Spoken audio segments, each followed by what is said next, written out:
Hello, everybody. This is Appeal to Reason. You can find my channel on YouTube and on Rumble. If you pay attention to geopolitics at all, you may have already noticed that Justin Trudeau and Donald Trump really don't seem to like each other, not even a little bit. They really seem to be prime examples of a conservative man like Donald Trump or Justin Trudeau. The conservative guy seems to be much more masculine, stronger, and, just someone that you'd be more likely to want to emulate. And Justin Trudeau's, the swarmy little low T kind of guy that, not many people seem to have a whole lot of respect for. Donald Trump definitely doesn't seem to have much respect for him. And their beef, has been going on for several years because they were both, in power before together back under Trump's first administration, because Justin Trudeau has been around for a long time. He was first elected in 2015 as Prime Minister of Canada. So their beef has really come into the forefront more recently in the past week when Donald Trump went on Meet the Press and he discussed, placing some tariffs on Canada, and he's demanding that Canada starts to curb the illegal immigration of illegal immigrants coming from Canada into the United States, and, threatening to place tariffs on Canada if they do not comply with Donald Trump's wishes. So let's go ahead and watch this clip from Meet the Press.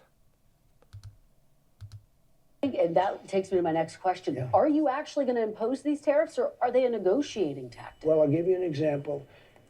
With Canada, and in particular Mexico, we have millions of people pouring into our country. You agree with that? I spoke with both. I spoke with Justin Trudeau. In fact, he flew to Mar-a-Lago within about 15 seconds after the call ended. Yeah. He was at Mar-a-Lago. We were having dinner talking about it. I said, you have to close up your borders because they're coming in the northern border too a lot. Not like the southern border, but they're coming in the Canadian border a lot. And drugs are pouring in. Almost as importantly, drugs are pouring in, maybe more importantly, drugs are pouring in at levels never seen before, 10 times what we had. They're just pouring in. We can't have open borders. And I said to the president of Mexico and to Justin Trudeau, if it doesn't stop, I'm going to put tariffs on your country at about 25%. That's a very substantial tariff. And in both cases, but in the case where it was really visible, within 10 minutes after that phone call, we noticed that the people coming across the border, the southern border, having to do with Mexico, they were at a trickle. So Trump is already doing more than Joe Biden did in his 4 years as president to curb illegal immigration. And he's not even president yet. And this is exactly what you need from a president. You have to be preemptive on this, because otherwise you're just going to have this flood of humanity of people coming in illegally because they know that Donald Trump's about to be office and the border is going to be shut soon. So they got to bring in as many people and as much drugs as they can during that time. And so, he's talking to the president of Mexico and the prime minister of Canada. And there was reports coming out from that dinner at Mar-a-Lago between Trump and Justin Trudeau, where Justin Trudeau was like, hey, you can't do these tariffs to us because it's going to devastate the Canadian people. It's going to devastate our economy. To which Donald Trump reportedly responded, well, if you need to rip us off to the tune of $100 billion every year, why should we subsidize you? If we're going to subsidize you like that, you should just become a state. And you, Justin Trudeau, should be governor of that state, which is hilarious. I would have loved to be a fly on the wall during that meeting. And it's just super refreshing to see, someone actually going up to bat for the American people, not letting these countries take advantage of our good nature and our, wealth that we have built here that we work so hard for.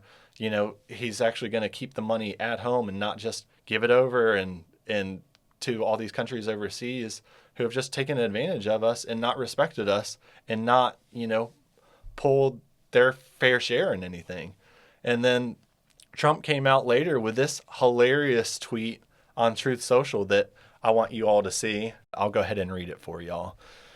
It was a pleasure to have dinner the other night with Governor Justin Trudeau of the great state of Canada. I look forward to seeing the governor again soon so that we may continue our in-depth talks on tariffs and trade, the results of which will be truly spectacular for all. Signed, Donald J. Trump. Spectacular indeed. That is just hilarious. And then speaking of spectacular, I have something else for you guys. This is world exclusive footage you're not going to see anywhere else of that dinner between Donald J. Trump and Justin Trudeau, the Prime Minister of Canada. Let's go ahead and take a look. It starts out with Donald Trump asking Justin Trudeau a question that we have all been wondering. Should I call you Mr.? Pepe Julian Onzima, thank you for coming in. Thank you for Good morning. Morning to you. Why are you gay? Who says I'm gay? You are gay. You are... So, yeah, okay, on a more serious note, let's go ahead and look at the problem that Donald Trump was discussing here. We've got a clip from Canada, the CBC, which is the Canadian Broadcast Network, basically the Canadian version of NPR. Let's take a look. Canada has the most lax immigration policies, I think, in the world. I mean, that's why so many special interest aliens cross through the Canadian border. Okay, so the allegation here from the man Trump has appointed to oversee national borders is that it's not just asylum seekers or even drug dealers crossing into the United States from Canada. It's also these special interest aliens, which he defines as people with possible links to terrorist groups. And the administration gives two reasons why. Let's start with the immigration policies that he mentioned. In terms of the criticism that the incoming Trump administration might have about screening, I mean, there is a point there because we don't really screen people fully for security unless they're applying for permanent residence. If you're applying for a temporary visa into the United States from most countries around the world, it's going to be kind of intense. Officials generally cross-reference a wider range of intelligence databases and terrorist watch lists than Canada does. They might also call you in for a physical interview at a U.S. consulate. Every person crossing the U.S. border must provide their photograph and their fingerprints. They know the biometrics of every non-citizen living or entering their country. They also tie biometrics to their travel documents and to their identity documents. Canada is comparatively easy to visit, and over the past few years, it became even easier. The Canadian government loosened further some of its entry requirements, and the rest of the world started to take notice. For example, in India, there are basically travel packages that you can arrange to get you to Canada and to the US, where you pay a certain amount, you're guided through or helped with the visitor's visa process, and then you get a ticket to Toronto, Montreal, Calgary, what have you, and then someone's going to meet you once you get to the airport, drive you to a location, then you make for the border. And remember the owner of that farm that we talked about earlier? The RCMP believes human smuggling groups are using his property too.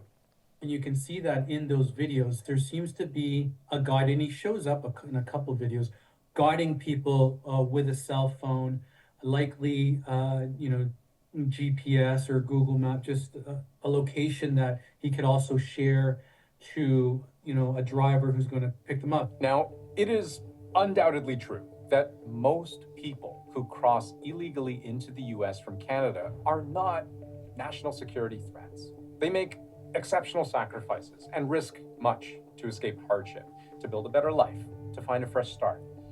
But the concern from the incoming Trump administration is that some number of those people are dangerous. And obviously anybody that's crossing the border irregularly like that is probably somebody that should be checked.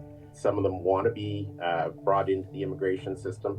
They'll claim asylum status, but some of them don't want to be found either. They don't want it to be known that they're crossing the border. We have the example of a Pakistani man living in Toronto. He was arrested near the border in Quebec on allegations he's plotting an Islamic State inspired mass shooting at a Jewish center in New York. He allegedly traveled from Toronto through Montreal on Wednesday using 3 different cars.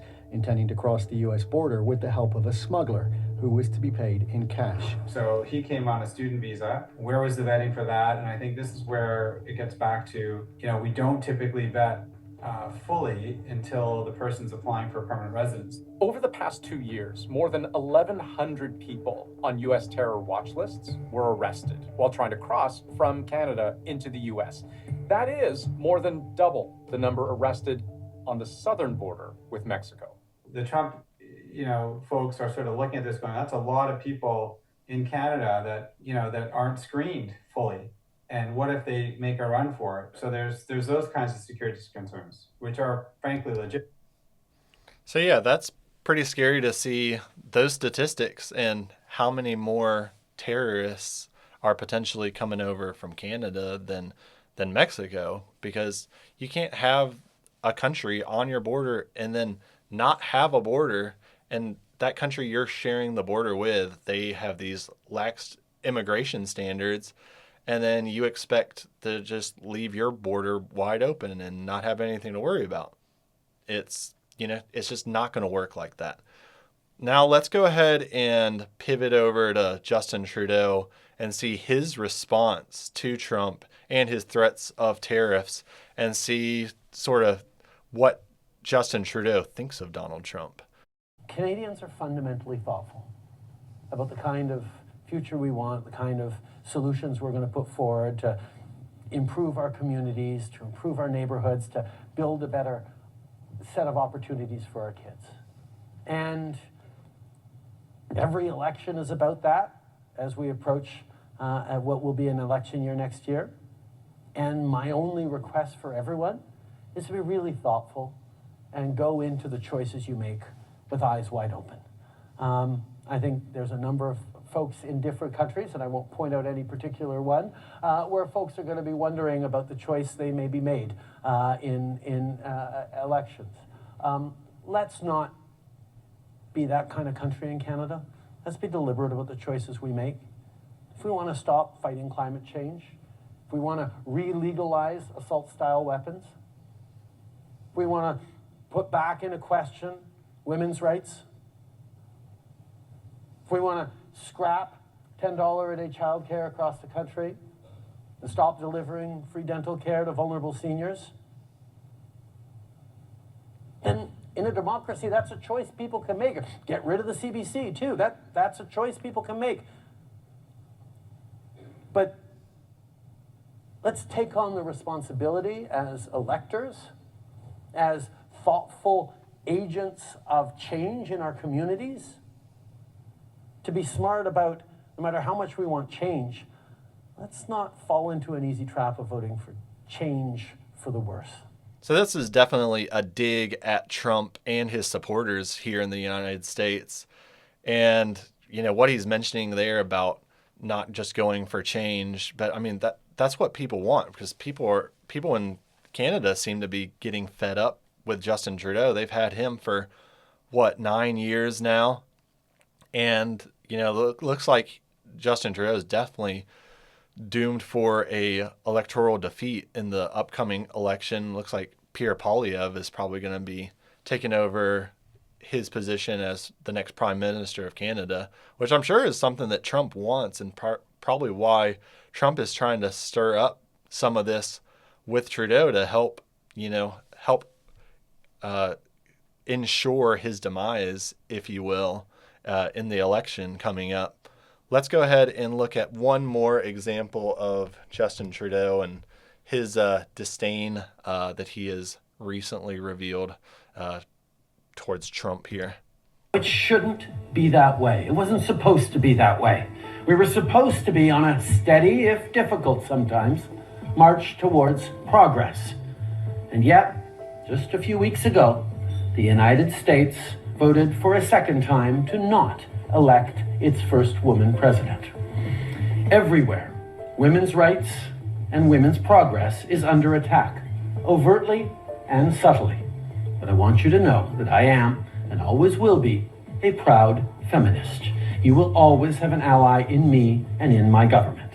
So what the Prime Minister of Canada is saying here is basically what Barack Obama said, that Trump supporters are just misogynists or sexist, and that's why they didn't vote for Kamala.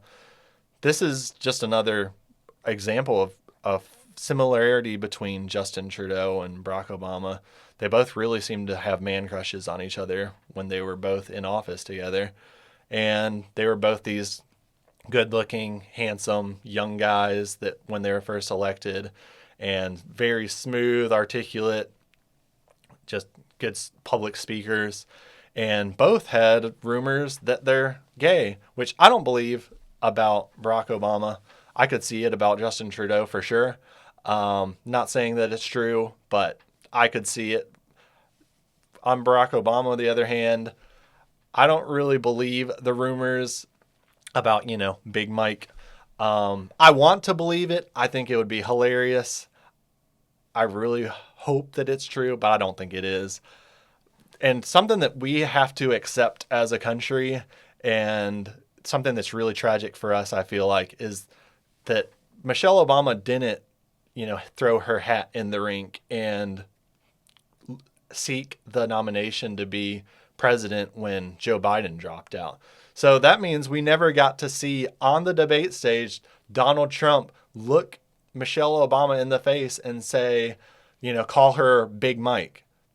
We're never going to get to see that as a country. And I think we needed to see that as a country. I needed to see it. It would have made my life immensely better in the long run. And I really feel like we deserved it, but it's just not, we're just not that lucky, I guess. But I digress. If you liked this video, please give me a like and subscribe. Share this video with your friends, and I will see you next time. Thank you for your time and attention.